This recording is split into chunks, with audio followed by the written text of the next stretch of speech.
अब्दुल मतीन साहब क्यों ताबिश हाशमी की नौकरी के पीछे पड़ गए थे? वालिदा टिकटॉक देख रही थी, उन्होंने मुझे बताया पुत्र इधर आ। उसमें बस ये है कि मथीरा थी उस शो के अंदर। दोस्त ने क्लिप भेजा जिसके बाद आपने कार्रवाई करने का सोचा। अभी आप ये कह रहे हैं कि पहली दफा आपकी वालदा ने बताया कि ये वल्गर कंटेंट है, तो ये तजाद नहीं है? इसमें कहीं ये भी लिखा हुआ है कि पैमरा ने कहा कि होस्ट को फायर कर दें? या मुझे ये लगता है कि जियो न्यूज वालों ने ताबिश को बुलाया। ताबिश ने जरूर कहा होगा, मैं ये डबल मीनिंग जोक से हटके कोई बात नहीं कर सकता। कल वो ताबिश को निकाला गया, वही लोग जो मेरी बड़ी तारीफ कर रहे थे वो गालियां दे रहे हैं? वो गालियां दे रहे हैं। जो आपकी तारीफ कर रहे थे, वाह कर रहे थे, उससे आप खुश तो बड़े हुए होंगे। अब जब वो गालियां पड़ रही हैं तो आपने सोचा तो होगा गलती होगी। नहीं सर, तो आपको खुद इस पर बहुत मशहूरी मिली है, तो आपका बड़ा फायदा हो गया, आपके केस का रेट बढ़ गया होगा। स्टेज ड्रामा के पूरे लॉज कमेटी तरीकेकार मौजूद है, लेकिन वहाँ उतनी मशहूरी नहीं है, इसलिए उधर जाते नहीं, या फिर मेरा ख्याल है मियां साहब आप स्टेज ड्रामा एंजॉय करते हैं। काम ये भी लगता है कि आप आवाम को कानून हाथ में लेने की तरकीब देते हैं। ठोक दो नानू, शाबाश दी आपने, ठोक दो। जबरदस्त। पाकिस्तान के सबसे बड़े चैनल पर चलने वाला नामवर और मशहूर तरीन कॉमेडी एंटरटेनमेंट शो हंसना मना है, जिसको होस्ट कर रहे थे ताबिश हाशमी, कनाडा से वापस आए और अब हमारे साथ एडवोकेट मियां अब्दुल मतीन साहब मौजूद हैं, जिन्होंने एक पिटीशन फाइल की और ताबिश हाशमी ने शो छोड़ दिया, इंतज़ामिया ने निकाल दिया, या पैमरा के ऑर्डर पर ताबिश हाशमी को इस शो से रुखसत होना पड़ा। ये कहानी क्या है और अब्दुल मतीन साहब क्यों ताबिश हाशमी की नौकरी के पीछे पड़ गए थे, ये आज इन्हीं से जानते हैं। मियां साहब बहुत शुक्रिया आपके वक्त का। लेकिन ये बताएं कि आपने एक पिटीशन फाइल की, ये पिटीशन आपने पैमरा में फाइल की, क्या हुआ, मसला क्या था और आपने एक शख्स का चलता रोजगार बंद कर दिया? अल्लाह पाक आपको सलामत रखे आजम भाई। मैंने ये सोचा था कि मैं ताबिश पर कोई मजीद इंटरव्यू रिकॉर्ड नहीं करवाऊंगा। आज चूंकि हमें पता लगा है कि कल ताबिश हाशमी शो को छोड़ चुका है या उसको निकाला जा चुका है, तो मैंने सोचा इस पर मैं अपना एक इंटरव्यू, अपना एक वर्जन रिकॉर्ड करवा दूं क्या है कि क्या मामला हुए हैं। तो सबसे पहली बात तो ये थी कि मेरा पहले दिन से यही मौक़िफ़ था कि किसी बंदे का रोज़गार ख़राब ना हो, किसी बंदे की रेपुटेशन ख़राब ना हो, लेकिन अगर किसी बंदे की वजह से हमारे मोरल्स ख़राब हो रहे हैं, हमारे मुआशरे के अंदर इनडिसेंट लैंग्वेज आ रही है, अगर हमारे मुआशरे के कस्टम्स, ट्रेडिशंस और टोटम्स को मसाइल का सामना है, तो उस बंदे को उसकी लिमिटेशंस बताना ज़रूरी है। इसको मद्देनज़र रखते हुए सबसे पहले मैं आपको एक बड़ी इंटरेस्टिंग चीज़ बताऊंगा। ये मेरा अपना ख्याल नहीं था, मेरी वालिदा टिकटॉक देख रही थी, उन्होंने मुझे बताया पुत्र इधर आ, पुत्र एक काम करना है, ये बंदा ना बड़ी वल्गर लैंग्वेज इस्तेमाल करता है, इसका कुछ करो।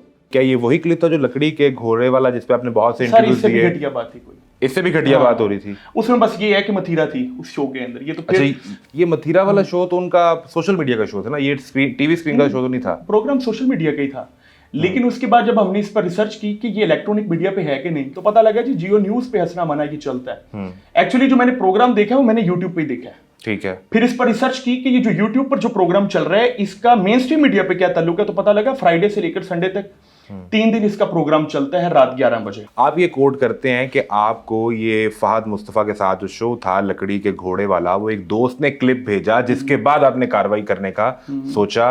अभी आप ये कह रहे हैं कि पहली दफा आपकी वालदा ने बताया कि ये वल्गर कंटेंट है, तो ये तजाद नहीं है? देखिए अब इसके अंदर क्या मामला है कि सबसे जो पहला ज़हनी तसलसल पैदा हुआ वो उनके एडवाइस से पैदा हुआ।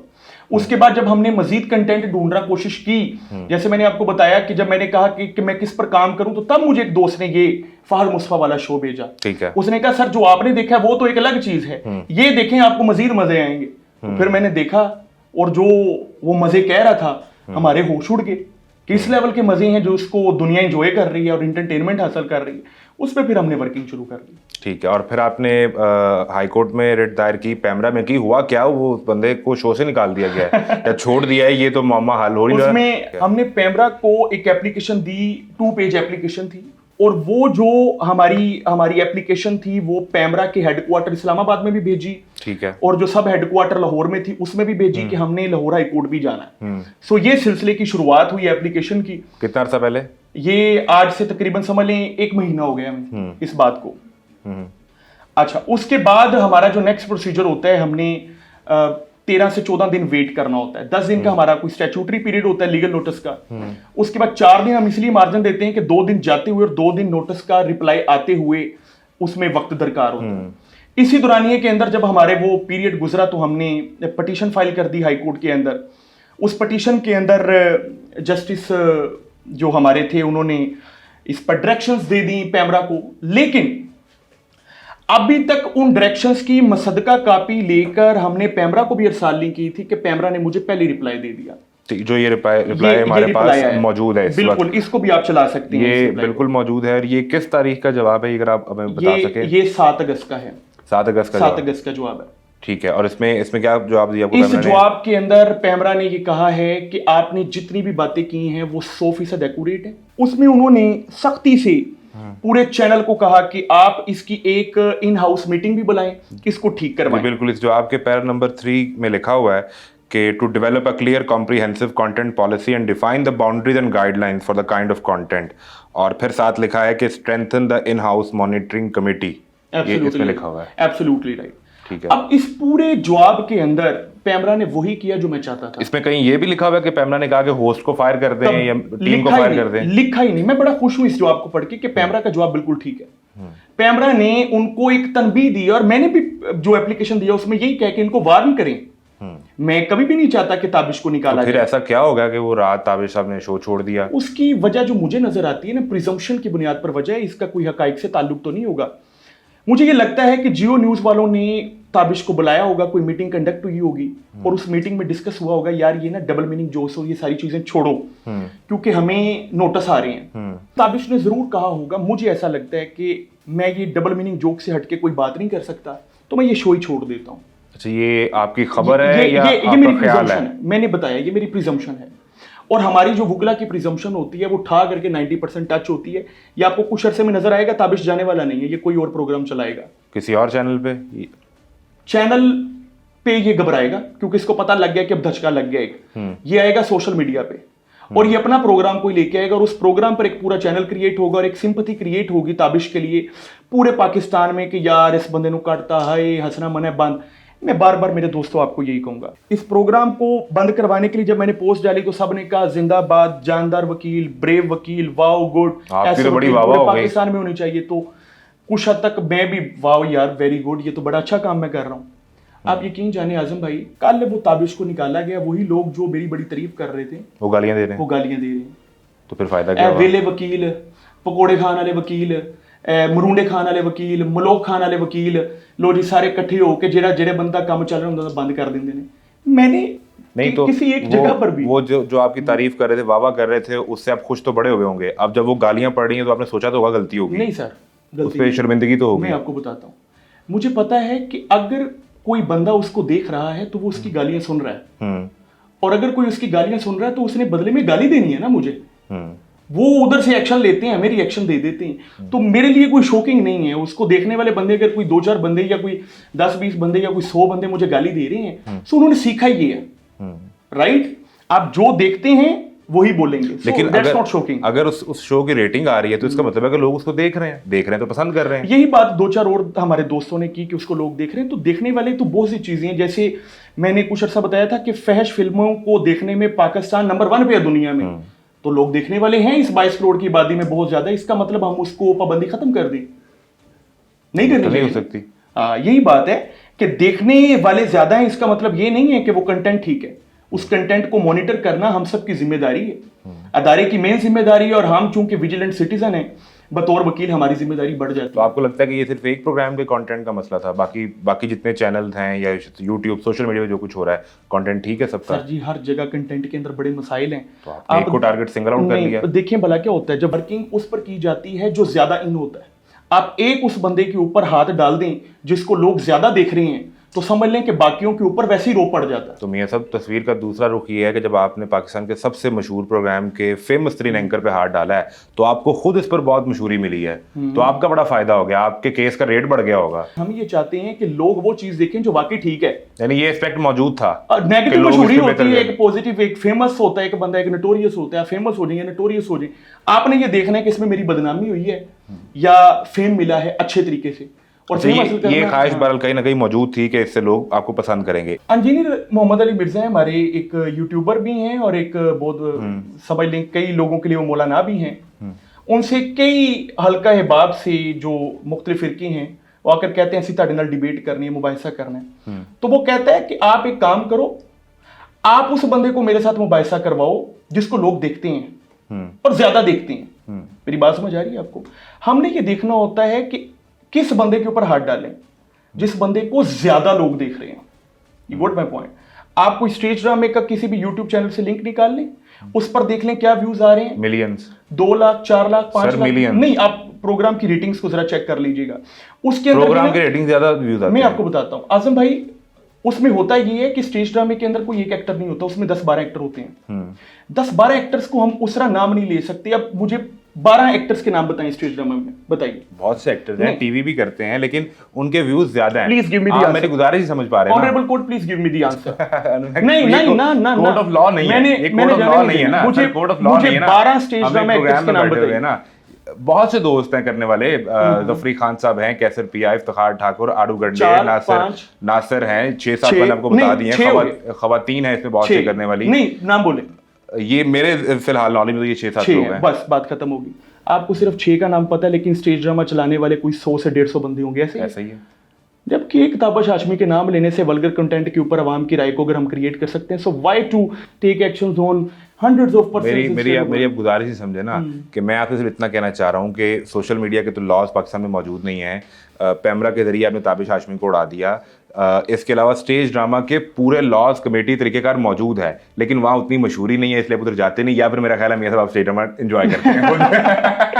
आप वो चाहते हैं कि बंद ना हो। मेरा ख्याल है कि आपको 120 नाम याद होंगे। अल्लाहू अकबर। आजम भाई, आपने मुझे जितने नाम लिए, ये नाम भी मेरे इल्म में नहीं थे। ठीक है। उसकी वजह ये है कि मैं आपको बार बार यही बताऊंगा, हर बंदे को नहीं हम पकड़ सकते। हमने उस बंदे को पकड़ना है जिसको ज्यादा लोग देख रहे हैं, जिसका नाम हर एक की जुबान पर है। अगर एक बंदे को हम ठीक कर दें, उसको देखा देखी आधे बंदे वैसे ठीक है। हम इससे आगे बढ़ते हैं। मुझे बताएं कि हम आपकी बहुत सी वीडियोस और भी देखते रहते हैं। एडवोकेट अब्दुल मतीन साहब कौन है, क्या करते हैं? वकालत तो करते हैं, कब से कर रहे हैं, लेकिन बहुत से पब्लिक के इश्यूज में भी आप नजर आते हैं आगे बढ़कर उनकी हेल्प करने के लिए, अवेयरनेस देने के लिए। ये सिलसिला क्या है? सर जी, ये एडवोकेट अब्दुल मतीन एक वकील हैं, एक इंसान है, एक सादा से बंदे हैं। कोई ऐसा नहीं है कि हम कोई एलीट फैमिली से ताल्लुक़ रखते हैं, ऐसा भी नहीं है कि जी जद्दी पुश्ती हम बड़ी वर्किंग करते आ रहे हैं। सोशल मीडिया पे भी 1 साल हुआ है मुझे इन हुए। ठीक है। उससे पहले कि हम वर्किंग कर रहे हैं, लेकिन वर्किंग नजर तब आती है जब आपको लोग देखना शुरू कर देते हैं। ठीक है। अच्छा, आपकी जो वीडियो है उसके कमेंट सेक्शन में एक इल्ज़ाम ये भी लगता है कि आप आवाम को कानून हाथ में लेने की तरगीब देते हैं, और उसकी चूँकि आप वकील हैं तो दलील के बगैर तो यहाँ बात नहीं होगी। या आपका एक थंबनेल में पढ़ रहा हूँ कि बेनज़ीर इनकम सपोर्ट प्रोग्राम में भत्ताखोरी तब तक ख़त्म नहीं होगी जब तक आवाम माल हड़पने वालों का सर नहीं खोलेंगे। फिर आपने कहा कि बेटा किसी से लड़ना नहीं, लेकिन अगर लड़ाई हो जाए तो मार खा के नहीं आना, मार के आना है। तो इस तरह की जो चीज़ें हैं, ये आप आवाम को कानून हाथ में लेने की तरकीब देते हैं, आप इल्ज़ाम लगता है। मैं इसमें तो पहले तो ये बता दूं कि कहीं इससे पहले एंकर एक थंबनेल बना दें कि एंकर के सवाल पर वकील के पसीने छूट गए, एंकर के सवाल पर वकील के पसीने छूट गए। मैं आपको बता दूं, जरा पंखे का व्यू भी जरा दिखा दें। पंखा नहीं चल रहा है, एसी हमारा खराब हुआ पड़ा है, तो मुझे हाइपोथायरॉइडिज्म है। हाइपोथायरॉइडिज्म बीमारी नहीं होती, इसमें पसीना ज्यादा आता है, हाइपरथायरॉइडिज्म। आपको पसीना इसलिए नहीं आ रहा कि आप हाइपोथायरॉइडिज्म के अंदर हैं, आपके थायराइड ग्लैंड्स कम पसीना बनाते हैं। आप डॉक्टर एडवोकेट मियां अब्दुल मतीन हैं, कह दें आप आगे प्रोफेसर भी लगा दें, या लाहौरी खां मखवाती साहब भी लगा दें, आपके सवाल की जानिब आते हैं। अच्छा, आपने सवाल किया कि मैं लोगों को कहता हूं कानून हाथ में ले लें, और आपने एक लाइन बोली कि जो आपका पैसा मारता है उसका सर खोल दो। तो मैंने कानून में हाथ लेने की बात ही नहीं की। आप सेक्शन 100 पढ़ें, पाकिस्तान पीनल कोड 1860 की। वो कहते हैं कि कोई अगर आपका बंदा कोई आपकी प्रॉपर्टी पर हमलावर होता है तो आप उस पर अपना डिफेंस हासिल कर सकते हैं। डिफेंस आपका, मान लीजिए कि आप मेरा बटवा छीनने की कोशिश करते हैं, इनकम सपोर्ट वाले प्रोग्राम पे आप मान लीजिए मेरा बटवा छीनने की कोशिश करते हैं, राइट, और मुझे पता है आप इसको छीन कर मुझे इससे महरूम कर देंगे, राइट, तो मैं एक पत्थर पकड़ के आपका सर खोलने का इख्तियार रखता हूं।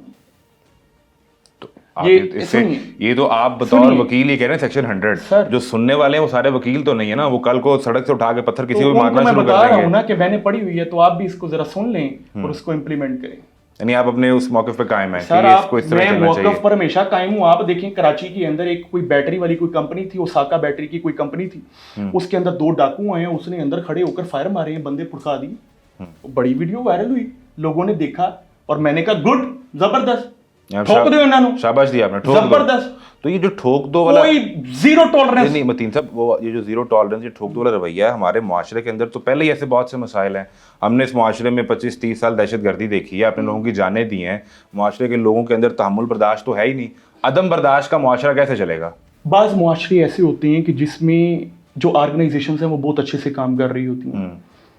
जैसे आप अमेरिका में चले जाएं, यूएसए में चले जाएं, आप यूके चले जाएं, आपको पता है कि अगर आपके साथ डकैती हुई है ना, तो पुलिस आपके साथ खड़ी होगी और वो आपकी पेमेंट रिकवर होगी। यहाँ पर आपको पता है अगर आपके साथ डकैती हुई है तो आप पुलिस जाएंगे तो वहाँ पर पुलिस वाले आप उनसे बड़े डाकू हैं। आप वकीलों के पास आएंगे, वो भी खाऊं हैं, खा जाएंगे ना आपको, और उनकी मजबूरी है। और मैं इस पर एक और बात क्लियर कर दूं, वकील खाता तो वो हलाल है, पुलिस वाला खाता तो वो हराम है। इस पर अगर आप अगला क्वेश्चन बनाएंगे तो मैं वाजिया करूंगा क्यों। मैं उस तरफ आ ही रहा था कि आप अपनी बरादरी की काली भेड़ों को भी नहीं छोड़ते, आप उनके खिलाफ करते हैं कि वकील खा सर जाते मैं हैं। करता हूं, लेकिन मैं फिर यही कहूंगा वकील अगर खाता है तो वो हलाल है, पुलिस वाला खाता है तो वो हराम है। एक्सप्लेन कर रहे हैं। एक्सप्लेन भी कर देता हूं। पुलिस वालों को गवर्नमेंट तनख्वाह देती है काम करने का, हमको गवर्नमेंट तनख्वाह नहीं देती काम करने का। हम क्लाइंट के साथ फीस बुक करते हैं। आपका कोई केस है, मैं कहूंगा जी मैंने आपसे 5 लाख या 10 लाख फीस लेनी है, मैंने आपके साथ बुक किया है, वो हराम नहीं है, वो मेरे ऊपर हलाल है, मैंने काम करना है।